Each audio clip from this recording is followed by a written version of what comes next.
Você sabia que mesmo silenciosas, as doenças renais podem ser prevenidas?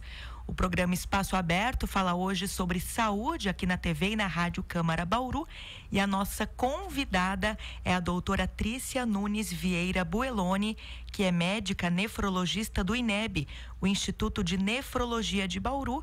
Doutora, eu queria agradecê-la pela presença. Eu que agradeço. Muito obrigada. Eu sou Lidiane Oliveira, aqui nos trabalhos técnicos pela Rádio Câmara Fernando Castilho e Gustavo Rosella pela TV Câmara Bauru.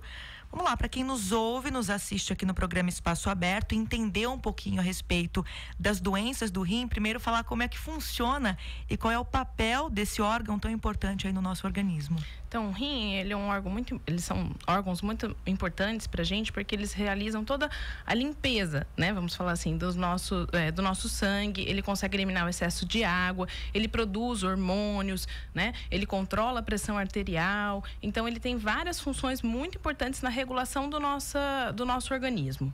Certo. A gente tem um número aqui no Brasil, 1 em cada 10 brasileiros sofre de doenças renais. Esse dado é da Sociedade Brasileira de Nefrologia. Hoje, quais são as doenças renais mais comuns, doutora? Então, a gente tem doenças específicas do rim, como as pedras nos rins, né, os cálculos renais. A gente pode ter infecção urinária, infecção no rim, tumores. Mas o que a gente tem as nefrites, que são inflamações do rim, mas o que a gente tem de muito importante, de grande impacto, é o chamado doença renal crônica, que na verdade é a perda progressiva dessas funções que eu te disse que o rim exerce no nosso corpo e que elas são ocasionadas por diversas doenças, e principalmente hoje a gente sabe que o diabetes e a hipertensão são as duas grandes causas dessa evolução da perda da função dos rins, e elas podem ser controladas, e isso é muito importante. A gente falou no começo do programa que a doença do rim normalmente é uma enfermidade silenciosa. Quando é que ela começa a se manifestar? Então, infelizmente, né, como os rins, eles são dois órgãos e eles dão conta do nosso organismo, quando o funcionamento às vezes está bem baixo, em torno de 30%, que a gente começa a ter os principais sintomas, que pode ser inchaço nas pernas, que pode ser alteração da cor da urina, presença de espuma na urina, que pode ser perda de apetite, anemia. Então, são sintomas que vão aparecer quando esse funcionamento já está bem mais baixo.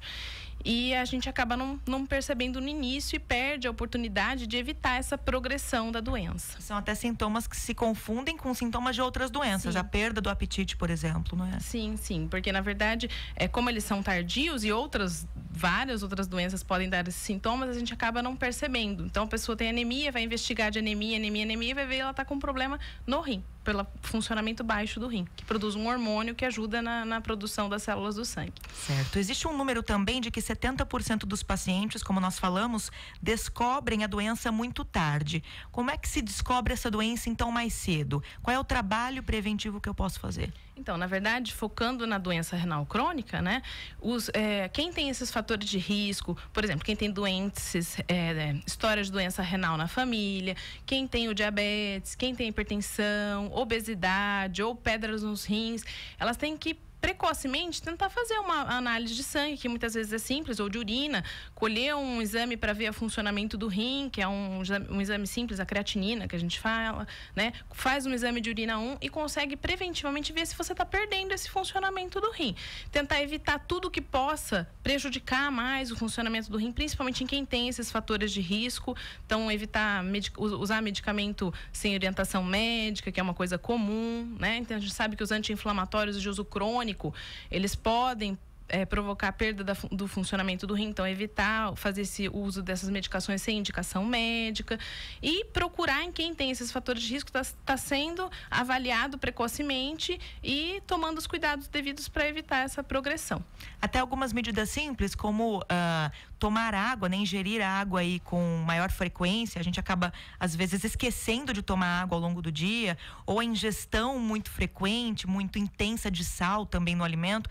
Essas são medidas simples simples, né, nos hábitos do dia a dia, mas que também podem contribuir para a saúde dos rins. Sim, claro, porque como, por exemplo, o consumo de sódio está muito relacionado à hipertensão arterial e os hipertensos têm mais riscos de evoluir com piora da função renal. Então, se a gente cuidar disso, tiver uma alimentação saudável, fizer atividade física, a gente vai conseguir controlar melhor a pressão, a gente vai conseguir evitar essa ação ruim que a pressão faz sobre os rins, ou o diabetes, se a gente controlar a glicemia, tiver um controle da dieta certinho. E a água, ela é importante para todo mundo, principalmente para quem tem o cálculo renal, a litíase, mas para todos nós, a gente sabe que o consumo de água a longo prazo, ela ajuda o funcionamento dos rins. Só que a gente tem que tomar cuidado, porque quem tem o rim numa fase avançada de disfunção, né, de funcionamento baixo, aí já é outra indicação. Então, a gente é para a população geral, para quem tem quem está bem, tudo, esse consumo de água, ele pode ser incentivado, sim.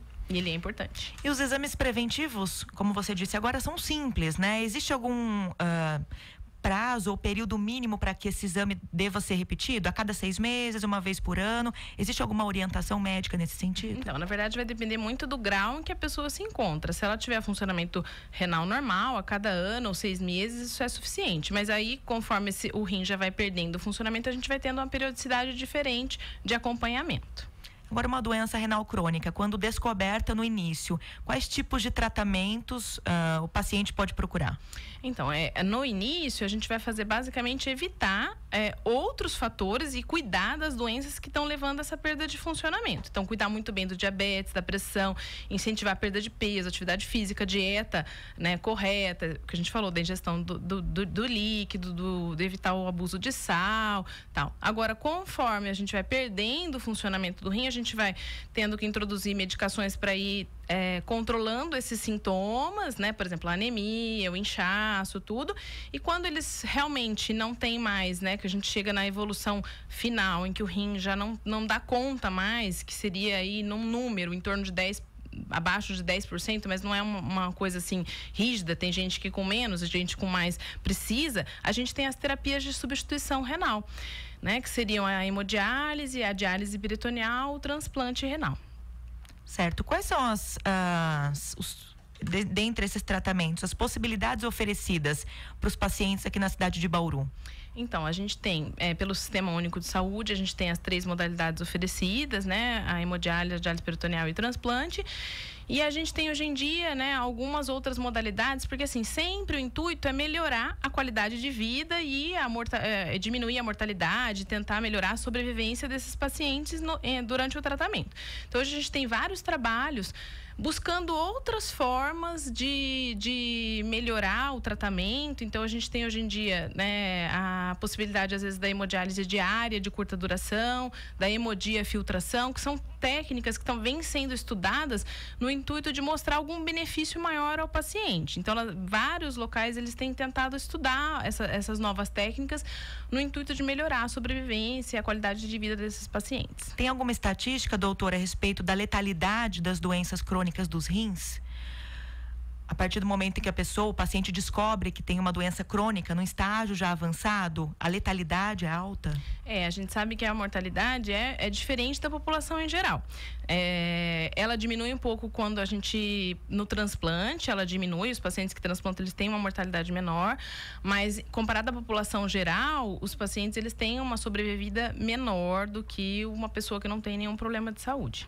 E o processo para a instalação de uma insuficiência renal crônica no organismo, ele é um processo lento, não é um processo rápido. A partir do momento que a pessoa começa a apresentar os primeiros sinais, mesmo que eles não se manifestem, então o paciente não tem dor e etc. Mas a partir do momento em que o rim já começa a apresentar problemas no funcionamento, até que isso se torne uma doença crônica, esse é um processo lento. Geralmente, assim, depende da doença que ocasionou, mas dessas doenças crônicas que eu te disse, esse processo ele costuma ser lento, ele não é rápido, né? É progressivo e lento. Como que fica a vida de um paciente transplantado, doutora? Na verdade, o paciente transplantado, ele tem a possibilidade dele não precisar mais de um equipamento, como uma máquina de hemodiálise ou a máquina de diálise peritoneal, para conseguir ficar bem. Ele ganha um órgão e ele não precisa mais ir a um centro, fazer o tratamento, ou fazer o tratamento diário à noite, que é a diálise peritoneal, geralmente é feita assim. Então, ele tem essa possibilidade, mas ele precisa tomar uma série de medicamentos continuamente, né, por toda a vida, para evitar a rejeição e possibilitar que aquele órgão fique funcionando adequadamente no organismo. Quem faz a doação de um dos rins também consegue viver normalmente com apenas um deles ao longo do restante da vida? Ou existem alguns cuidados também que essa pessoa que doou esse órgão aí tem que tomar? Como que é? Na verdade, a gente pode, né, viver normalmente com um rim só. Só que como a gente ficou somente com um órgão, a gente sempre orienta o doador aos cuidados, a fazer um acompanhamento anual, a ficar atento à pressão, a qualquer outro fator que possa prejudicar, porque agora ele tem só um rim. Doutora, só para a gente encerrar, falar um pouquinho do trabalho do INEB, que é o Instituto de Diagnóstico, Prevenção e Tratamento de Doenças Renais de Bauru. Qual é a assistência que vocês dão aí para os pacientes, né, que precisam de algum tipo de suporte, sejam os que estão com estágios iniciais de alguma doença do rim, estágios mais avançados? Então, né, o INEB é um instituto particular, né, que atende convênios e particular, não atende o Sistema Único de Saúde. E a gente tem desde o acompanhamento em relação ao consultório ambulatorial, que é fazer o diagnóstico e o segmento desses pacientes.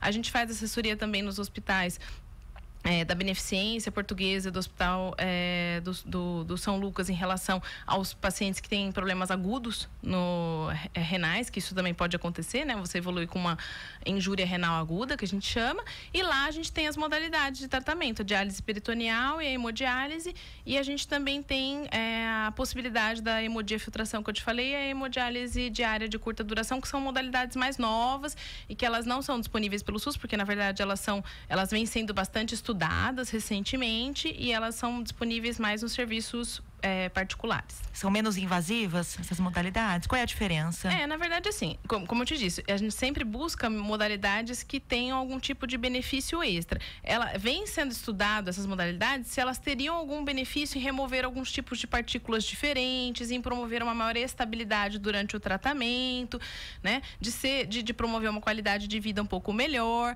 Mas isso são estudos, assim, por isso que elas não são tecnologias difundidas no Sistema Único de Saúde, mas que vem mostrando benefícios para os pacientes. Ok, nós conversamos hoje aqui no programa Espaço Aberto com a doutora Trícia Nunes Vieira Bueloni. Ela é médica nefrologista do INEB, o Instituto de Nefrologia de Bauru. Doutora, eu queria agradecê-la pela presença, pelos esclarecimentos e o alerta importante a respeito da necessidade de prevenção e dos cuidados, né, com relação à saúde aí dos rins. Sim, isso é muito importante. A gente tem que ficar de olho porque é uma doença que tem um impacto muito grande, né, e a qualidade de vida dos pacientes fica bastante comprometida e o resultado, né, esse tratamento é um tratamento que exige bastante do doente, que tem um custo elevado e que se a gente puder evitar, é o que a gente vai estar sempre buscando. Obrigada mais uma vez, doutora. Agradeço também a sua sintonia aqui conosco e até a próxima.